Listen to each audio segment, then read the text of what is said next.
Mike Norvell and Florida State, a lot of staff changes being made right now in this offseason after going 2-10. You expected for changes to be made, certainly on the coaching staff and off the field, but Florida State having some moves here, changing some things around. Certainly whenever you bring in two new coordinators with Tony White and Gus Malzahn, they want to bring in the personnel that was with them prior, and sure enough, that's happening as we speak. But we're going to start off with a departure from Florida State staff with Carter Barfield leaving and departing for Tulsa. Carter Barfield was Florida State's assistant to the special teams with John Papuchis, and also, too, was the kicking specialist coach with Alex Mastromano and Ryan Fitzgerald, helping develop those two guys there. But he is going to be heading to Tulsa as the special teams coordinator there under new head coach Trey Lamb.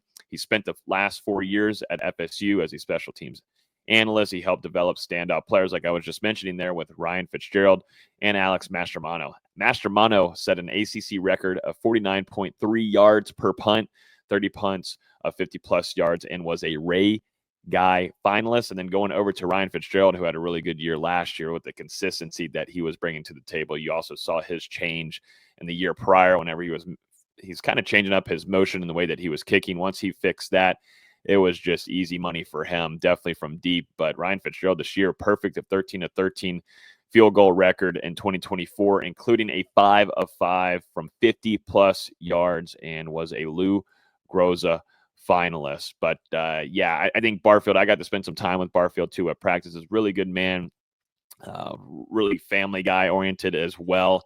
And wish him the best, too, at his new stop. He worked previously with Lamb. There's a reason why, there's a connection here going to Tulsa to go be under head coach Trey Lamb over there. He worked with Lamb previously at Mercer from 2014 to 2017, but definitely brings a lot of experience in what he does as well. But that expertise specifically as the kicking specialist, working and developing those two guys with Mastromanos and Fitzgerald was really impressive, too. So wishing him the best on his next endeavor there. Florida State, interested to see what they do here on moving forward on how and what they want to do to develop some of these other kickers. They got some younger ones. There's a kind of a big spring ahead for the specialists, if you think about it, with Fitzgerald and Mastromano now moving on from the program. So interested to see what the staff does there to build up what the kind of talent they have currently. Now, Florida State making an addition to its staff, really on the off-the-field staff role, bringing in Brendan Bogner, who was previously with Gus Malzahn, working with him on the offensive side. He worked at UCF from 2022 to 2023 as an assistant quarterbacks coach and offensive analyst under Gus Malzahn.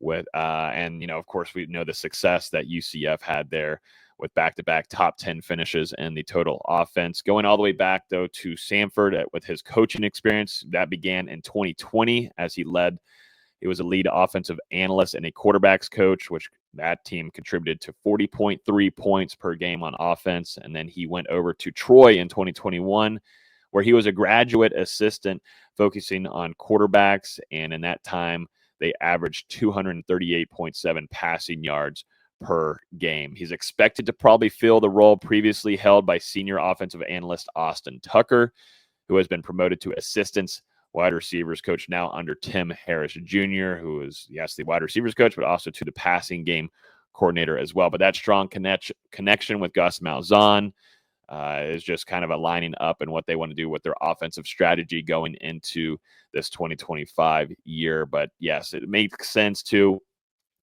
trying to bring in some guys that are familiar with Gus Malzahn and to the other coordinators, the other coordinator with Tony White on the defensive side of the ball, which I'm sure we'll see. But Florida State has made a handful of other off-the-field additions so far this offseason, including Devin Riespress, who was the former recruiting coordinator at Colorado, and then also FAMU with a ton of ties around the region where Florida State needs to do better on the recruiting trail.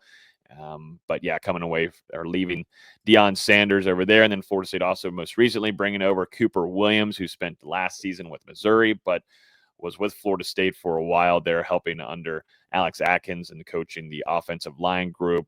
I spent a lot of time around Cooper Williams as well. I think this is a good and solid addition to add with Herb Hand and what they're trying to do to develop and get the improvement there at the offensive line in the front trenches as well. And they also have Nebraska staffer coming to Tallahassee to join Tony White on the defensive side of the ball with Jack Potenza. So a lot of off the field moves for sure for Florida State. I know these names don't really get brought up a ton.